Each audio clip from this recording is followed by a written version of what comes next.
नमस्कार मित्रों, history research point पर आप सभी का स्वागत करता हूं। हिस्ट्री रिसर्च पॉइंट पर आप सभी का स्वागत है। एनसीईआरटी हिस्ट्री क्लास 12 भारतीय इतिहास के कुछ विषय एनसीईआरटी हिस्ट्री क्लास 12 की बुक है और इस बुक का जो चैप्टर है भक्ति एवं सूफी परंपराएं। ठीक है, तो आज इस चैप्टर को बहुत ही बढ़िया तरीके से समझते हैं। लेक्चर्स है आज और यह आपका लेक्चर संख्या 14 है मित्रों, 14। और अगर इसके पहले का वीडियो अगर आप लोगों ने नहीं देखा है तो प्लेलिस्ट में जाइएगा। एनसीईआरटी हिस्ट्री क्लास 12 लेक्चर्स के नाम से प्लेलिस्ट बनी हुई है, जाकर देखिएगा। देखिए, यह एनसीईआरटी हिस्ट्री क्लास 12 का भारतीय इतिहास के कुछ विषय भक्ति एवं सूफी परंपराएं चैप्टर का नाम है। इसको शुरू करते हैं, देखते हैं ये कितने खंड में यह चैप्टर आपका कंप्लीट हो जाता है। देखिए, यह जो चैप्टर है यूपीएससी के लिए, स्टेट पीसीएस के लिए, यूजीसी नेट के लिए, असिस्टेंट प्रोफेसर के लिए, बीपीएससी, टीजीटी, पीजीटी और डीएसएसबी, टीजीटी, पीजीटी, जिसके लिए यह कोर्स मैं चला रहा हूं, विशेष रूप से बीपीएससी, टीजीटी, पीजीटी और डीएसएसबी, टीजीटी, पीजीटी के लिए यह कंप्लीट कोर्स है आप लोग का। ठीक है, और जो लोग हमारे कोर्स को ज्वाइन करना चाहते हैं हमारे ऑफिशियल व्हाट्सएप नंबर पर मैसेज कर सकते हैं। ऑफिशियल व्हाट्सएप नंबर डिस्क्रिप्शन में दिया गया है, ऊपर भी हमारा ऑफिशियल व्हाट्सएप नंबर शो हो रहा है और यहाँ पर भी है 8318397276 हमारा ऑफिशियल व्हाट्सएप नंबर यहाँ ऊपर भी शो हो रहा है, यहाँ पर भी है।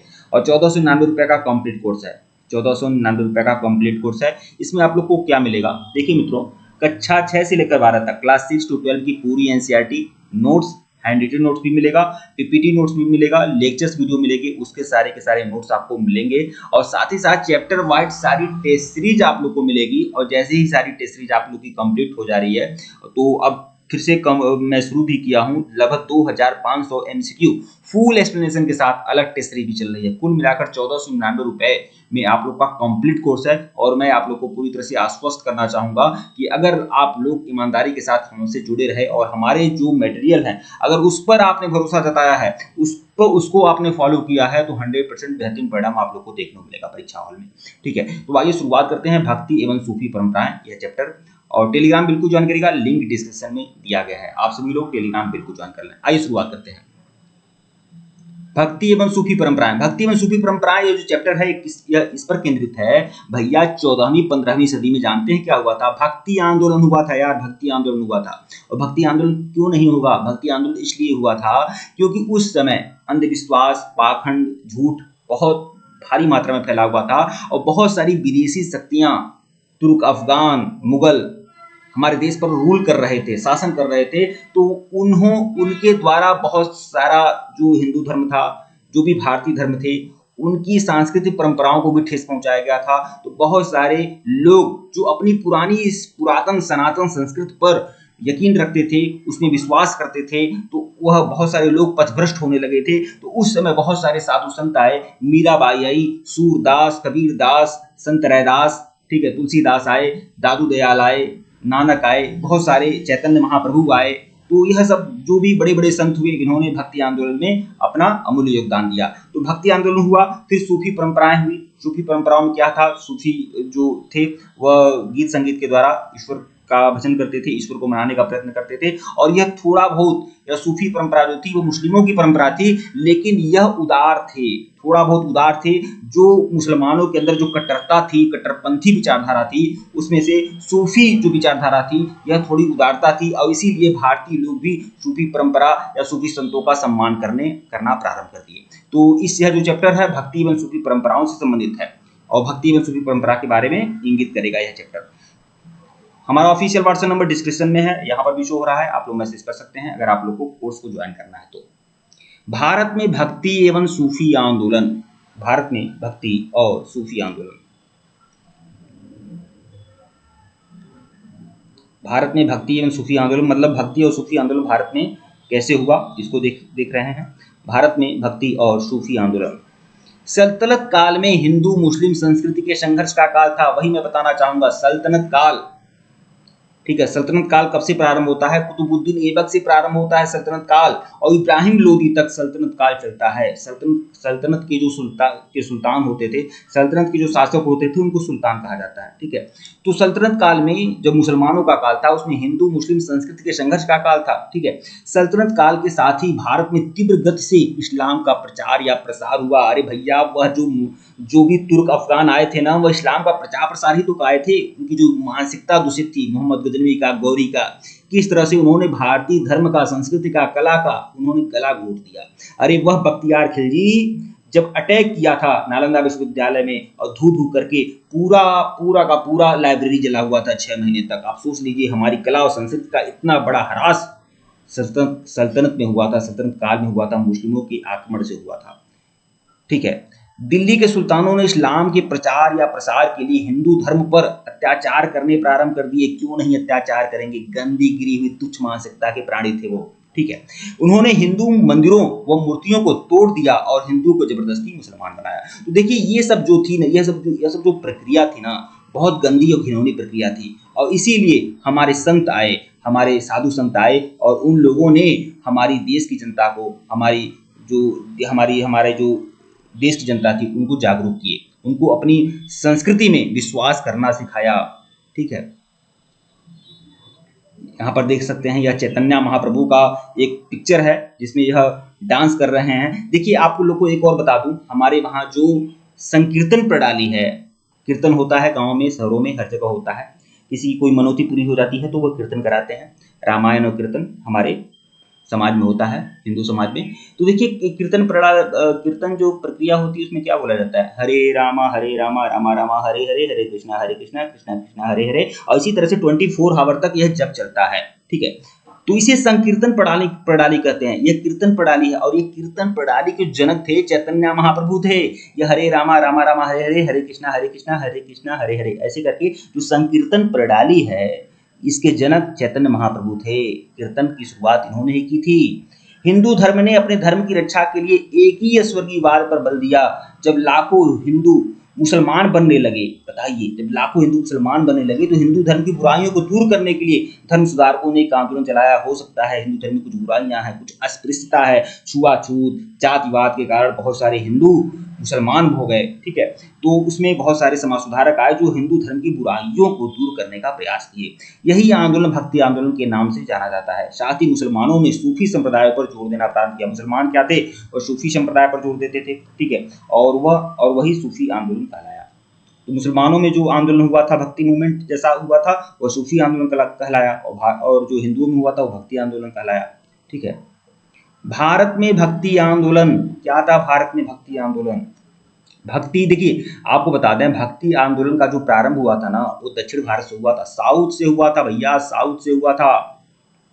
भक्ति आंदोलन जो था वह दक्षिण भारत से शुरू हुआ, गुजरात में फला फूला, और गुजरात महाराष्ट्र में फला फूला, और उसके बाद उत्तरी भारत में यह फैल गया। ठीक है, तो भक्ति आंदोलन का प्रारंभ जो हुआ था दक्षिण भारत में अलवार और नैनार संतों से हुआ। अलवार और नैनार संतों ने ही भक्ति आंदोलन की शुरुआत की थी दक्षिण भारत से। यह प्रश्न आता है कि भक्ति आंदोलन का शुरुआत कहाँ से हुआ था? दक्षिण भारत से हुआ था। दक्षिण भारत में 2 प्रकार के संत होते थे, एक अलवार संत होते थे, एक नैनार संत होते थे। ये अलवार और नैनार संत कौन थे भैया? अलवार वह संत होते थे जो भगवान विष्णु के भक्त थे, और नैनार वह संत होते थे जो भगवान शिव के भक्त थे। ठीक है, और अलवार संतों की संख्या कितनी थी? 12 अलवार संत थे और 63 नैनार संत थे। ठीक है, तो भक्ति आंदोलन का प्रारंभ दक्षिण भारत में अलवार और नैनार संतों से हुआ, जो कालांतर में बाद में 800 ईस्वी से 1700 ईस्वी के बीच में, ठीक है, उत्तर भारत सहित संपूर्ण दक्षिण एशिया में फैल गया। मतलब दक्षिण भारत से शुरुआत हुआ, फिर उत्तर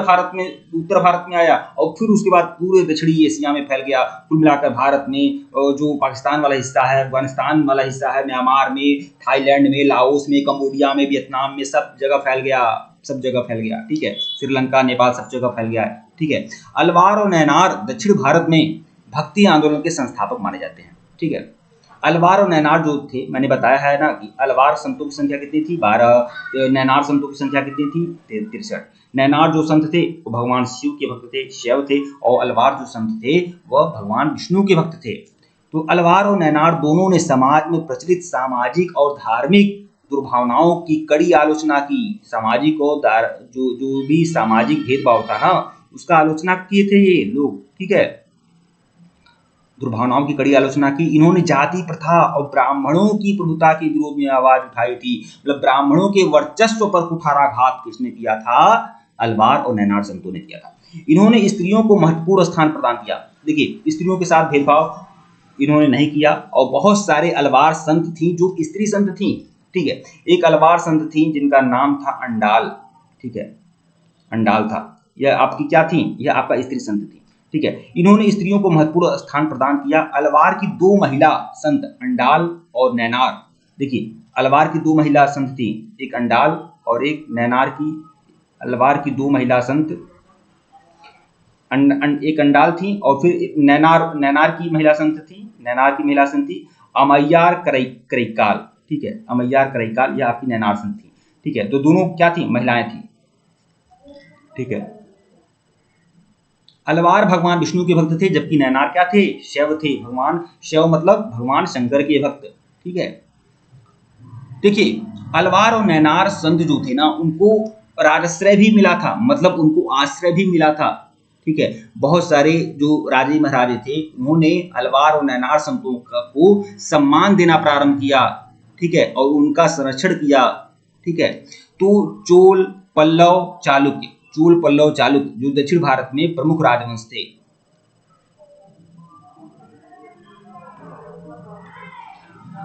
इसको बड़ा कर लेते हैं।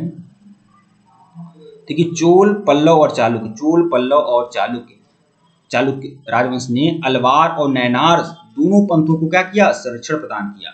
नैनार दिव्य प्रबंधनम, देखिए अलवार संतों की एक पुस्तक है, नैनार दिव्य प्रबंधनम। यह किसी पुस्तक है, ये मत सोचिएगा ये नैनार संतों की पुस्तक है, यह अलवार संतों की पुस्तक है, नैनार दिव्य प्रबंधनम। और यह जो प्रश्न है ना, बीपीएससी टीआरई 2 में आया था, 2.0 में आया था यह प्रश्न। और यही प्रश्न नहीं आया था, 7 से 8 प्रश्न आए थे और वो सब कुछ मैं बताया भी था। 7 से 8 प्रश्न आए थे भक्ति आंदोलन से संबंधित, और सब कुछ मैं आप लोगों के दावे और यकीन के साथ बता दूं, जो कुछ हमारे पीडीएफ थे, हमारे मटेरियल से वहां से आए हुए थे, ठीक है। यहाँ हवा में बात नहीं होती है, इसीलिए मैं आप लोगों से कहना चाहूंगा कि अगर आप लोग गंभीर हैं तो आप लोग हमसे जुड़ सकते हैं। तो यह आया था। नैनार दिव्य प्रबंधन किसकी पुस्तक है, अलवार संतों की पुस्तक है, अलवार संतों का मुख्य संकलन है। इस ग्रंथ को तमिल में पंचम वेद कहा जाता है। यह ग्रंथ इतना ज्यादा महत्वपूर्ण है कि इसको पंचम वेद कहा जाता है। वासवन्ना ने, अब पंचम वेद मतलब पांचवा वेद, ठीक है। तो वासवन्ना ने, देखिए वासवन्ना ने कर्नाटक में, वासवन्ना कर्नाटक में वीर शैव या लिंगायतों की स्थापना की। अब लिंगायत धर्म के संस्थापक कौन थे, वासवन्ना थे। देखिए लिंगायत धर्म को लिंगायत भी कहा जाता है और वीर शैव भी कहा जाता है। लिंगायत और वीर शैव एक ही नाम है, ठीक है। अगर लिंगायत धर्म के संस्थापक कौन थे तो वसवन्ना थे, और वीर शैव की संस्थापक कौन थे, वसवन्ना थे, क्योंकि एक ही नाम है, ठीक है। और यह कर्नाटक में यह फला फुला लिंगायत, ठीक है। लिंगायत जो होते हैं ना, भगवान शंकर के भक्त होते हैं, भगवान शंकर के भक्त होते हैं लिंगायत। आज भी कर्नाटक में बहुत ज्यादा मात्रा में लिंगायत हैं। पिछले दिनों कुछ दिन पहले लिंगायतों ने हिंदू समाज से अलग होने की बात की थी, और उन्होंने मांग की थी कि हम अलग धर्म हैं। हालांकि उनकी मांग पूरा नहीं हुई, वो हिंदू धर्म में ही रखे गए।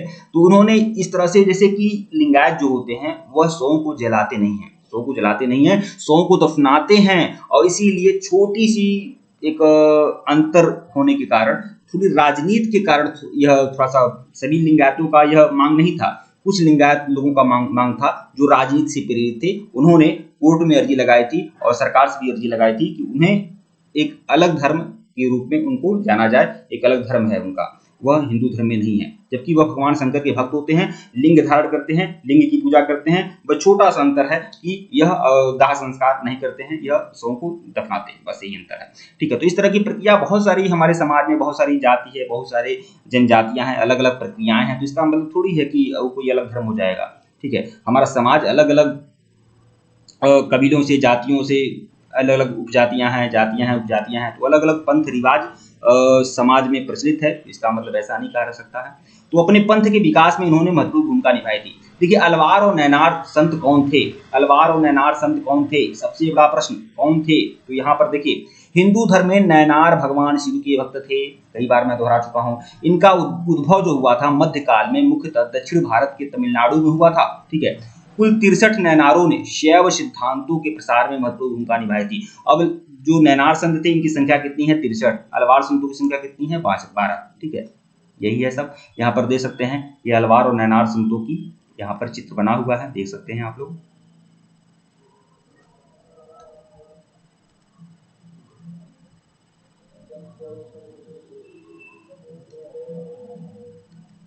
ये भक्ति आंदोलन के कारण, भक्ति आंदोलन के कारण क्या है भैया, क्या है भक्ति आंदोलन का कारण? भक्ति आंदोलन के कारण, भक्ति आंदोलन क्यों हुआ था? बहुत सारा रीजन है भैया।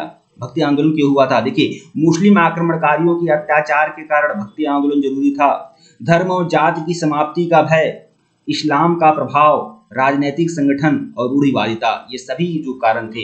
रूढ़िवादिता मतलब समाज में जो भी अंधविश्वास या जो भी भेदभाव प्रचलित था, राजनीतिक संगठन, इस्लाम का प्रभाव, ये सभी क्या थे? भक्ति आंदोलन के कारण थे। ठीक है, भारत में भक्ति आंदोलन के उदय के कारण क्या थे? सूफी संतों की उदार और सहिष्णुता की भावना। सूफी संत जो होते थे ना, वो बहुत, सूफी संत जो होते थे वह हिंदुओं को लुभाने का काम करते थे। ठीक है, उनके अंदर क्या थी? सहिष्णुता की भावना थी, उदारता की भावना थी। तो बहुत सारे हिंदू लोग भी सूफी संतों का सम्मान करना प्रारंभ कर दिए, सूफी संतों की वाणी पर यकीन करना प्रारंभ कर दिए, और बहुत सारे ऐसे लोग जो थे अपना धर्म भी परिवर्तन करने लगे। ठीक है, तो इसलिए भक्ति आंदोलन की शुरुआत हुई, और उसके बाद बहुत सारे साधु संत हिंदुओं में भी आए और उन्होंने अपना प्रचार प्रसार किया, हिंदू धर्म का प्रचार प्रसार किया और अपने धर्म में आस्था रखना सिखाया। तो देखिए, भारत में भक्ति आंदोलन के उदय के कारण क्या थे? सूफी संतों की उदार और सहिष्णुता की भावना तथा एकेश्वरवाद में उनकी प्रबल निष्ठा ने हिंदुओं को प्रभावित किया, जिस कारण से हिंदू इस्लाम के सिद्धांतों के निकट संपर्क में आए। हिंदुओं ने सूफियों की तरह एकेश्वरवाद में विश्वास करते हुए ऊंच नीच और जात पात का विरोध किया। ठीक है, भक्ति आंदोलन के उद्देश्य क्या है? क्या है भक्ति आंदोलन के उद्देश्य? जो भक्ति आंदोलन हुआ था, इसके कुछ न कुछ उद्देश्य तो जरूर थे। निरुद्देश्य तो इतना बड़ा भक्ति आंदोलन हुआ नहीं था। ठीक है, यह हमारा ऑफिशियल व्हाट्सएप नंबर डिस्क्रिप्शन में भी है, ऊपर भी शो हो रहा है। यहाँ आपका हिस्ट्री रिसर्च पॉइंट हमारा ऑफिशियल व्हाट्सएप नंबर है। जिनको भी हमारे कोर्स को ज्वाइन करना है, ज्वाइन कर सकते हैं। केवल 1499 रुपए का कंप्लीट कोर्स है। BPSC TRE 3.0 DSSB TGT PGT इतिहास का कंप्लीट कोर्स है, 1499 रुपए का। तो जो लोग हमारे कोर्स को ज्वाइन करना चाहते हैं, हमारे ऑफिशियल व्हाट्सएप नंबर पर मैसेज कर सकते हैं। ऑफिशियल व्हाट्सएप नंबर डिस्क्रिप्शन में है, ऊपर भी शो हो रहा है। ठीक है, यहाँ पर भी है 8318397276। भक्ति आंदोलन के उद्देश्य क्या है? हिंदू धर्म व समाज में सुधार लाना पहला तो उद्देश्य यही था, और धर्म में समन्वय, इस्लाम और हिंदू, मतलब भक्ति आंदोलन का एक उद्देश्य यह भी था कि हिंदू व इस्लाम, हिंदुओं और मुसलमानों में क्या हो? समन्वय हो, एकता हो, यह भी एक उद्देश्य था। ठीक है, आंदोलन 7वीं सदी 8वीं सदी के बीच में, क्योंकि देखिए भक्ति आंदोलन के दौरान बहुत सारे हिंदू संत जो थे या मुस्लिम संत जो थे, उनके जो शिष्य हुआ करते थे वह हिंदू मुसलमान दोनों हुआ करते थे। तो ये क्या है? वह हिंदुओं और मुसलमानों का समन्वय ही तो हो रहा है। ठीक है, आंदोलन 7वीं और 8वीं सदी के बीच शुरू हुआ। हालांकि आंदोलन का प्राथमिक उद्देश्य, देखिए यह पढ़िएगा, आंदोलन जो है 7वीं और 8वीं सदी के बीच शुरू हुआ। कब शुरू हुआ था? 7वीं और 8वीं सदी में। ठीक है, हालांकि आंदोलन का प्राथमिक उद्देश्य नागरिकों को प्रेम, भक्ति और भक्ति के मार्ग से जुड़ने का उपदेश देना था। साथ ही इसका उद्देश्य निचली जाति और असमानता के संबंध में लोगों के अंधविश्वासों को दूर करना भी था। ठीक है, ऊंच नीच जाति पात को दूर करना भी इनका मुख्य उद्देश्य था, क्योंकि गुरु नानक, संत रैदास या कबीरदास जैसे, दादू दयाल जैसे संत थे जो ऊंच नीच जाति पात छुआछूत का विरोध करते थे। ठीक है, और बहुत सारे संतों ने, सभी संतों ने इस प्रकार का विरोध किया है, किसी संत ने इसको बढ़ावा नहीं दिया है। सूफी संप्रदाय का विकास,